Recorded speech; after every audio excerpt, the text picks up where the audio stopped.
Ladies and gentlemen, we're going to discuss antique scuba gear, which actually my decor and my Oceana Regulator is an antique because in fact it is more than 25 years old.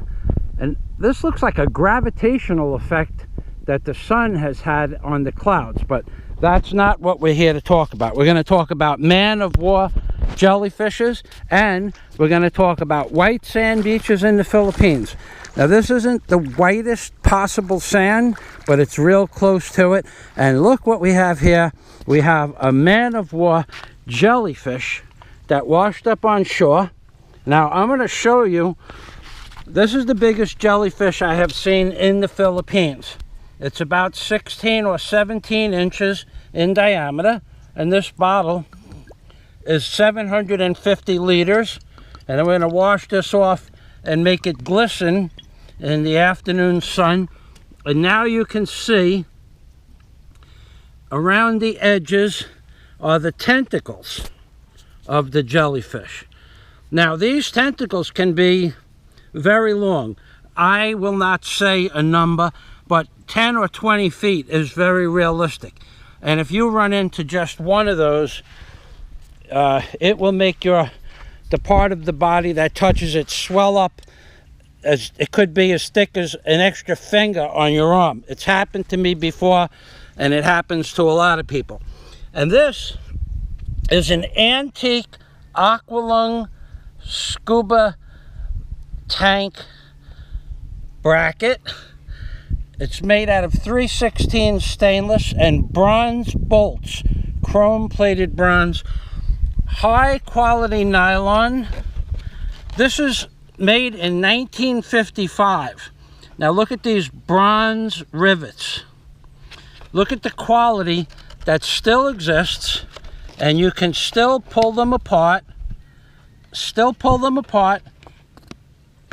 and snap them back together, because inside those they have a stainless steel spring, 316 stainless again. This is 65 years old or 60 years old. It was my dad's, and it's made by Aqualung. It's a real simple unit. You just put the tank in there, and it has a 316 stainless, no rust. The only rust or dust rust that you see is where it was, they call that, it's spot welded, and somehow or another some foreign debris got caught in the spot weld, but you don't see it on any other part of the stainless steel except the spot weld itself. Look at the quality, and any little dust particles that you see of rust are minimal in defects in the metal, but you don't see a large amount.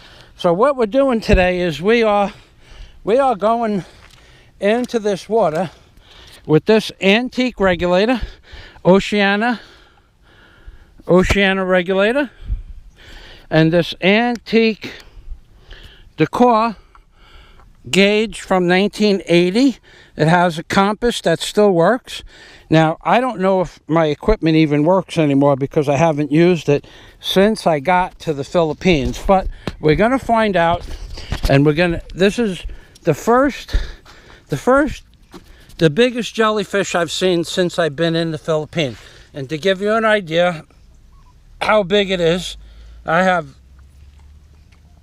this is my hand, not so big, but the jellyfish is certainly much bigger than my hand, or this 750 liter bottle. Okay, so this is something you do not want to get involved with because it looks pretty in the water.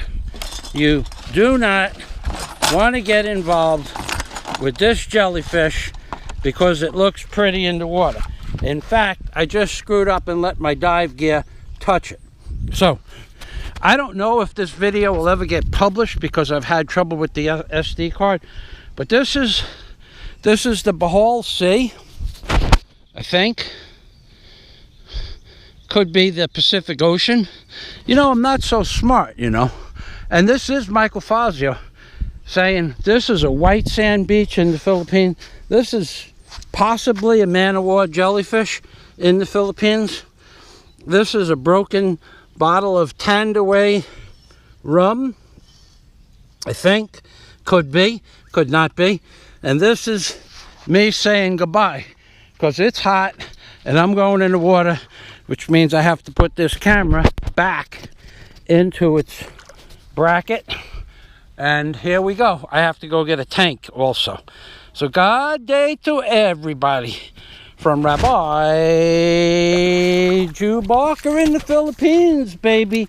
That's right. Oy vey.